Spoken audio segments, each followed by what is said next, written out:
नमस्कार मित्रों, जय माँ कामाक्षा देवी। माता रानी की कृपा आप पर और आपके परिवार वालों पर हमेशा ऐसे ही बनी रहे और आप अपने जीवन की सभी ऊंचाइयों को छुएं। चाहे आपके व्यापार में हो, चाहे आपके नौकरी में हो या जो भी आप कार्य करते हैं, उस पर आप बुलंदियों तक पहुँचे, ऐसा हम माता रानी से प्रार्थना करते हैं।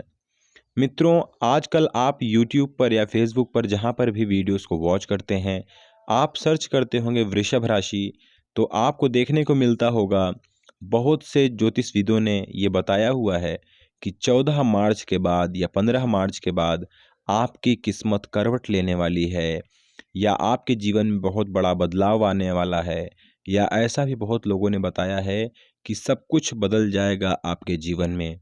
तो क्या ये सच है या सच नहीं है? क्या ऐसा महत्वपूर्ण बदलाव आपके जीवन में होने वाला है, जिसकी वजह से ऐसा बनाया गया है वीडियोज़ और उस पे आपको जानकारी दी गई है? इसी के हम आगे बात करेंगे, इसी विषय पर चर्चा करेंगे और पूरा आपको निचोड़ इसका बताएँगे कि आखिर में ये बात सच है या नहीं सच है, और अगर सच है तो इसके पीछे का मुख्य कारण क्या है, जिसकी वजह से आपके जीवन में इतना बड़ा परिवर्तन आने वाला है। हम आपके सभी विषयों पर बात करेंगे, चाहे वो आपका करियर हो, चाहे आपका स्वास्थ्य हो, चाहे प्रेम विवाह हो या व्यक्तिगत चीज़ें हों या वित्तीय या आर्थिक दृष्टिकोण से हो, मित्र या परिवार की दृष्टि से हो, इन सभी विषयों पर हम अच्छे से चर्चा करेंगे और सभी पहलुओं पर अच्छे से बात करके आपको बताएँगे कि ऐसा मुख्य कारण क्या है कि 14 यानी कि 14 मार्च के बाद ऐसा क्या बड़ा बदलाव होने वाला है? कौन-सा ग्रह क्या परिवर्तन कर रहा है जिसकी वजह से आपके जीवन में इतना बड़ा भूचाल आ रहा है, इतना बड़ा परिवर्तन आ रहा है? तो जुड़े रहिएगा आप हमारे साथ और अंत तक देखिएगा पूरी वीडियो का, ताकि पूरी जानकारी आपको अच्छे से मिल सके, कोई भी मिसअंडरस्टैंडिंग आपको ना हो सके। मित्रों, पहले हम बात करेंगे आपके करियर के विषय में। जो लोग करियर से अपने परेशान हैं, उनको जॉब में परेशानी हो रही है, प्रमोशन नहीं हो रहे हैं, या फिर जो लोग नौकरी ढूंढ रहे हैं, नौकरी उनको नहीं मिल रही है, सबसे प्रथम उनके ही विषय में हम बात करेंगे। तो देखेंगे कि क्या-क्या बदलाव उनके जीवन में होने वाला है। देखिए, करियर के दृष्टिकोण से महीने की शुरुआत यानी कि जो महीना था, सूर्य और शनि, बुध का आपके दशम भाव में विराजमान होना अनुकूल नहीं है। जैसा कि मैं आपको बता रहा हूँ, इसको आप अच्छे ध्यान से सुनिएगा एक-एक बात, तब आपको बाकायदा समझ में आएगी। सूर्य, शनि और बुध आपके दशम भाव में विराजमान होना अनुकूल नहीं है। इस कारण कार्य क्षेत्र में आपको कुछ चुनौतियों का सामना करना पड़ सकता है। जैसा कि आप देख रहे होंगे कि आपके जीवन में जो नौकरी को, करियर को लेके आपकी जो परेशानी चल रही है, वो परेशानी ग्रहों की वजह से ही है। ऐसा जैसा कि हम आपका भविष्य फल देख पा रहे हैं।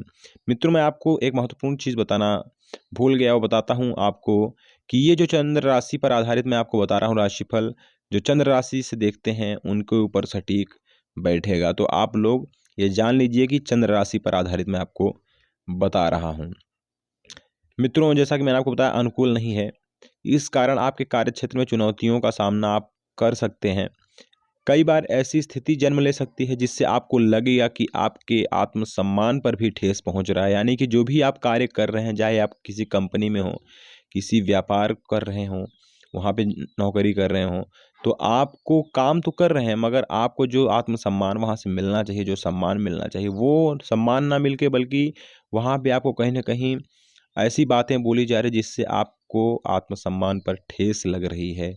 आपको ऐसा लग रहा है कि मैंने इनके लिए इतना ईमानदारी से कार्य किया, परंतु ये हमें इस प्रकार से बोल रहे हैं। आपको कहीं न कहीं ठेस पहुँचेगी उनकी बातों का। तो ये ग्रहों की वजह से ऐसा हो रहा है। वो व्यक्ति हो सकता है बुरा ना हो, तो आप लोग बहुत ही हिसाब से वहाँ पर निपटें, अपने कार्य को करें।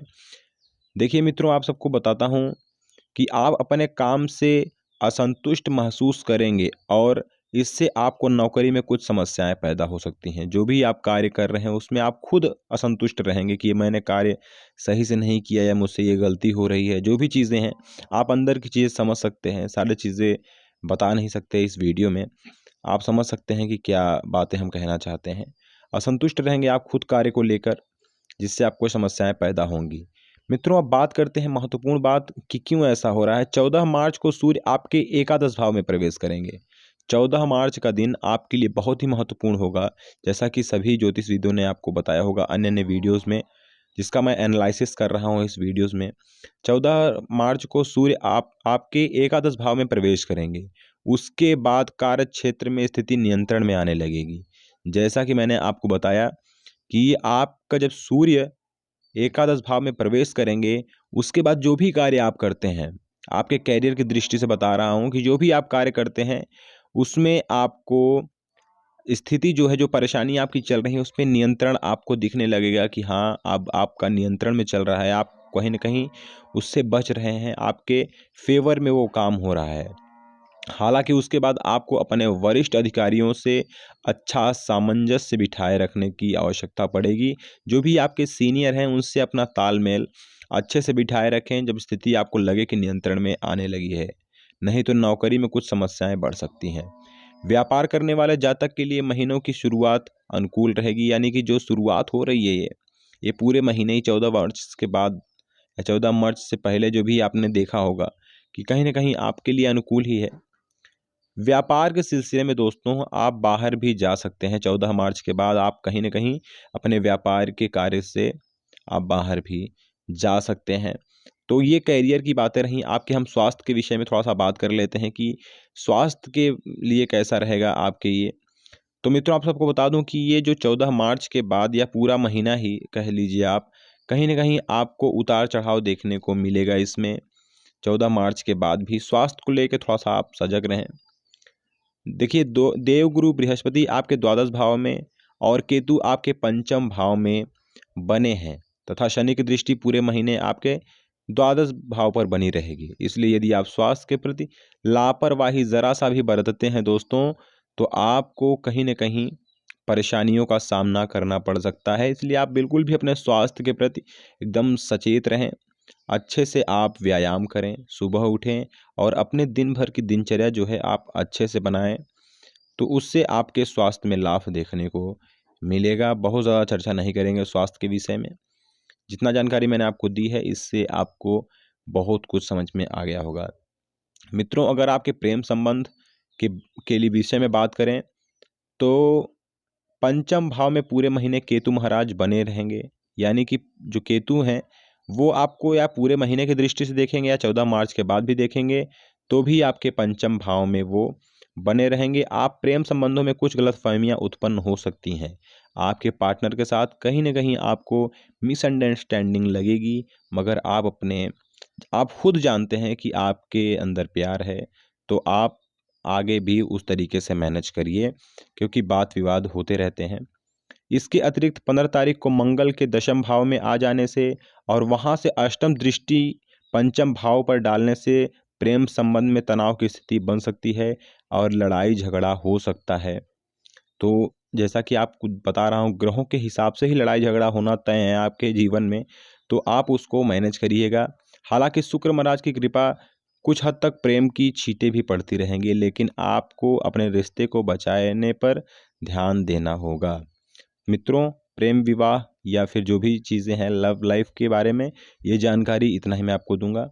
बाकी ये मुख्य बात करेंगे हम आपके वित्तीय चीज़ों पर और कुछ आपको सलाह भी देंगे, तो वो भी आप लोग ध्यान दीजिएगा। अगर आपके प्रेम विवाह जीवन में, वैवाहिक जीवन में कुछ समस्याएँ हैं या फिर आपकी लव लाइफ में कोई प्रॉब्लम है, तो मैं आपको कुछ उपाय बता देता हूँ, उसको आप करिएगा। बृहस्पतिवार के दिन चने की दाल का दाना आप दान करें। शुक्रवार के दिन घोड़े को चने की दाल खिलाने से आपके सभी काम बनेंगे। तो ये चीज़ आप कर सकते हैं। बाकी अब चर्चा करते हैं आपके वित्तीय यानी कि आर्थिक दृष्टिकोण से ये 14 तारीख के बाद कैसा होने वाला है आपके लिए। सच में आपकी किस्मत बदलने वाली है पैसों के मामले में, धन के मामले में, या फिर जैसा पुराना समय चला आ रहा है वैसा ही आगे का भी आपका होगा। मित्रों, मैं आप सबको बता दूं कि जैसा भी मैं आपको बताने वाला हूँ, ये कहीं न कहीं बहुत से ज्योतिषों ने बताया होगा अलग-अलग तरीकों से।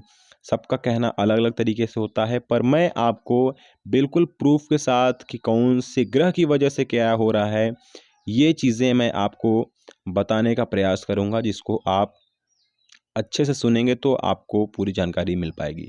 देखिए मित्रों, अगर आर्थिक दृष्टि से देखें तो देवगुरु बृहस्पति आपके द्वादश भाव में बने रहेंगे, जिससे आप खर्च तो करेंगे, पैसे आपके खर्च होंगे। घर में शुभ कार्यों पर और धर्म संबंधी कार्य पर आपके पैसे खर्च होंगे।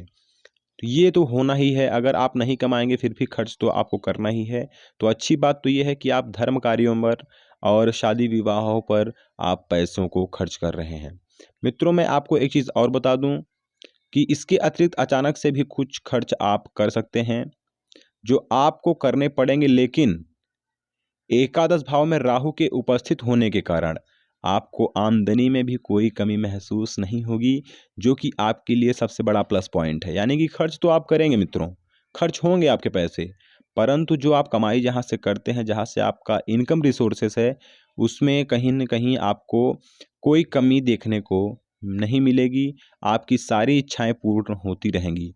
15 तारीख को मंगल के दशम भाव में आने से और 14 तारीख को सूर्य भी आपके राशि में आ रहे हैं, दशम भाव में, और बुध भी एकादश भाव में। आ जाने से आपकी आमदनी में अच्छी बढ़ोतरी होगी। यानी कि कमाई के जो साधन हैं आपके, चाहे व्यापार करते हैं, चाहे नौकरी करते हैं, उसमें आपको बड़ा बदलाव देखने को मिलेगा। आपको काफ़ी धन मिलने के योग दिख रहे हैं, जिससे कि आपको अच्छा मुनाफ़ा होगा व्यापार में, नौकरी में भी आपका प्रमोशन हो सकता है।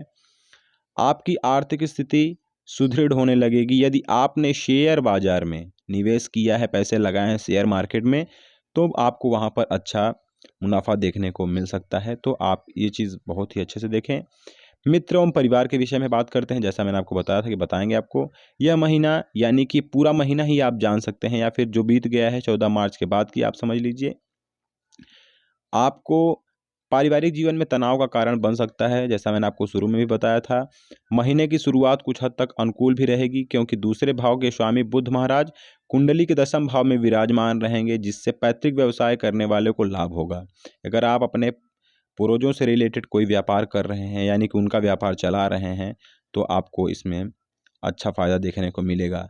अगर वित्तीय परेशानी या आर्थिक परेशानी आपको चल रही है, उसके लिए मैं आपको एक छोटा-सा उपाय बताता हूँ, जिसको आप करिएगा तो आपको धन लाभ देखने को मिलेगा, आपकी परेशानियाँ दूर होंगी। शनिवार के दिन दिव्यांगजनों को भोजन कराएँ, प्रतिदिन श्री गणपति, अथर्वशीर्ष और श्री सूक्त का पाठ करें, जिससे आपको आर्थिक परेशानियों से निजात मिलेगा। उम्मीद करते हैं कि आपको जानकारी पसंद आई होगी। अगर जानकारी पसंद आई हो तो वीडियो को लाइक करें, कमेंट करें, दोस्तों के साथ शेयर भी करें, ताकि उनको भी समस्या का निवारण मिल सके। मिलते हैं किसी अन्य कार्यक्रम में। जय हिंद, जय माँ कामाक्षा देवी।